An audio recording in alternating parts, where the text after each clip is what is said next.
really a total distinction between thinking in terms of sexual differences and queer theories. I mean, it's just the consequence. Then the fact, well, I'm not really aware that one doesn't think in terms of sexual differences anymore, because the whole of literature is about it. But there are facts that we have to deal with, and those facts are market facts. The places where one speaks about those themes, which I don't want to call concepts, it's just, you know, moments in the life of thinking, are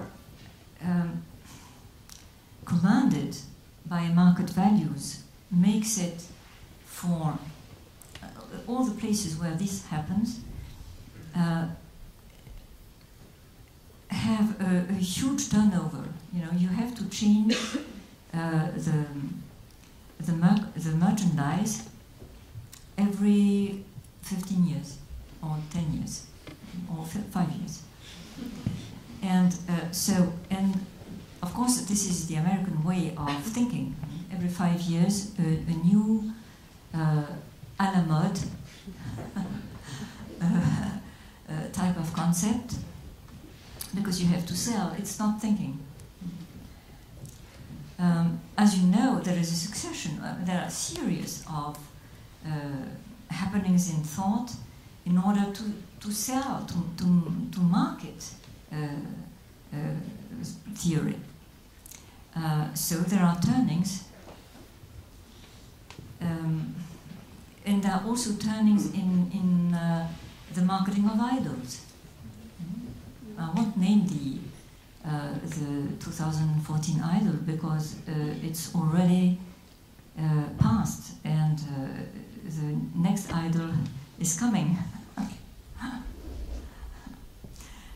So I think that changes or disappearances are only apparent.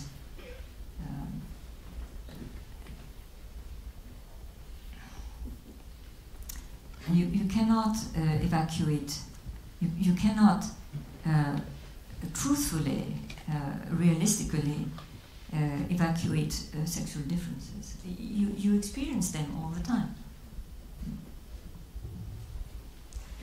What we, just to this question, a note, what we found very interesting was that in the text you read today, you call the Medusa the queen of queers. Mm-hmm. This was something that this was important for us, and also, yeah, afterwards in the book. Mm. And we really liked the idea that Medusa is the queen of queers. It's, you know, I should have called her.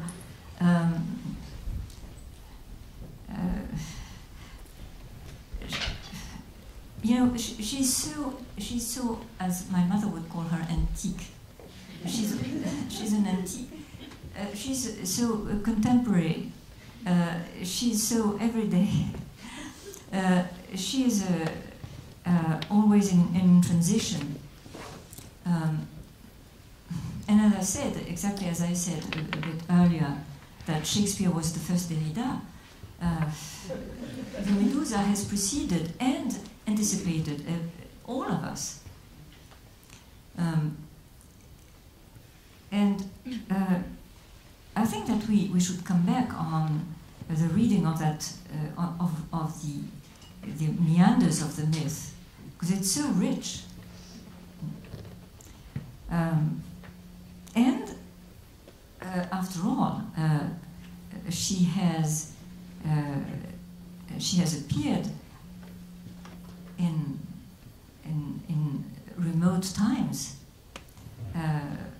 as the eternal icon.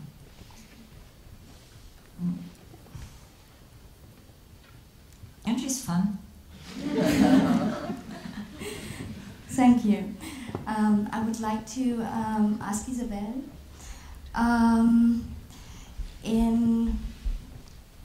think that in experimental and improvised music, it's a little bit similar than in writing. It's very difficult for women to do it, and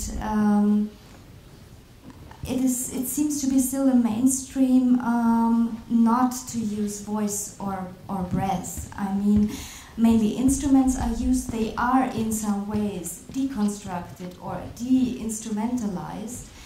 But we think what you're doing is something special in that scene, and we would like to ask you if you think that this is a special female approach in this kind of music, and what does it mean for you? I don't know if you can say it. It's always difficult to ask this to musicians and artists. I don't know if it's a female approach. It's mine, that is true. A lot of musicians use the breath, but of course, especially in the improvised music, but more with the abstract way and with the more concept way. And when I started to use my voice 10 years ago, because I'm a clarinet player, at the beginning I wanted to do something with my voice, but I didn't know how to do. And this breathing was the more powerful things I have in my body, and it came in me. It was not a choice to use my voice like that, but it's more the voice came to me. So if I don't do that, I can do nothing.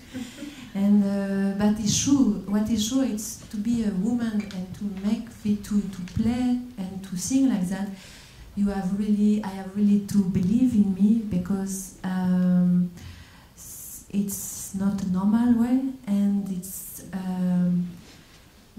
if I scream, if I use really powerful this breath,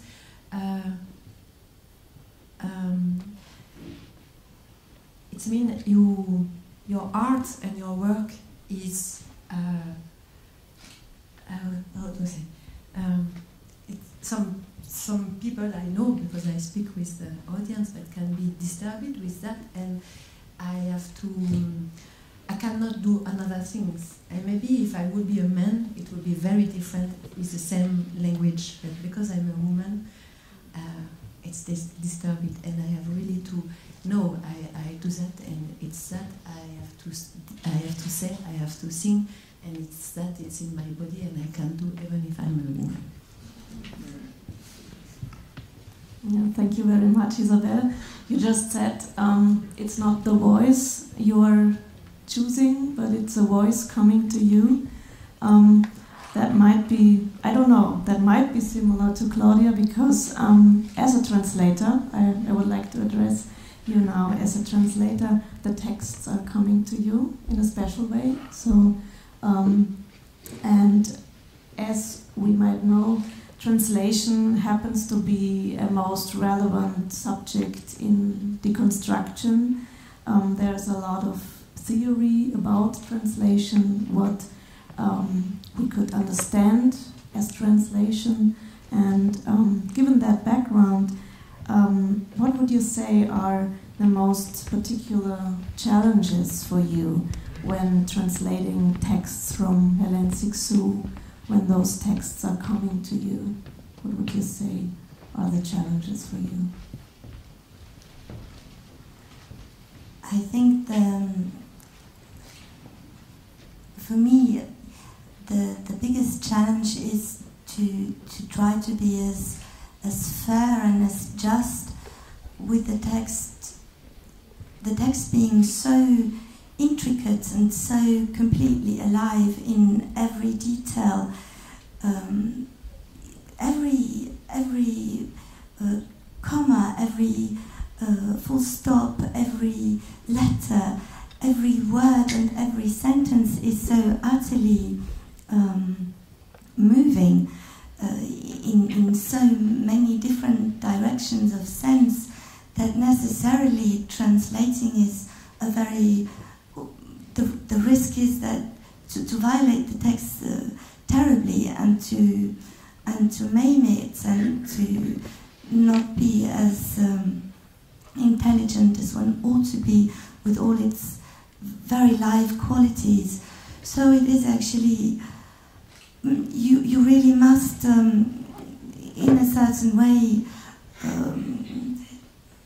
learn to put aside the fear that might arise from this experience of the text, and in a certain way learn to trust your own language, which is as strong and as beautiful, of course, as the language in which the text is written, but it has not been put into a form, of course, yet, and it's you have to try and find a form that is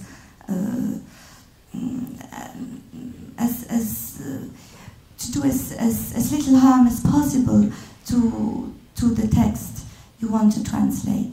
Of course, it's not possible, but in a certain way, knowing this and trying to be as